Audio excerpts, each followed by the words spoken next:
I'm back. Let's read some scary healthcare stories together. This is a good one. All right. Everybody, please send me in your scary stories. I would love to read them. All right, Karen.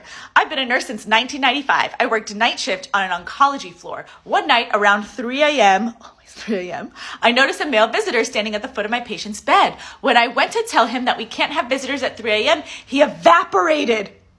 I entered the room. As I turned to the patient, she took her last breath. I never told anyone, as I'm sure no one would believe me. Many years later, a similar situation in the same room, except it was a woman visiting. She had her hands resting on the patient's hands on her abdomen. I watched the patient take her last breath and the visitor vanished.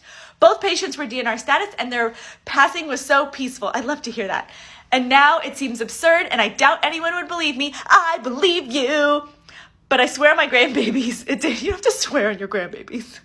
It brings me comfort as I age that maybe someone will come to help me when it's my time to cross over. That is so beautiful. Thank you so much for sharing that story. I 100% believe you because I have seen very similar things. Go into my creepy stories thing on my thing and you can watch them all. Oh my gosh. Thank you so much for sending that one in.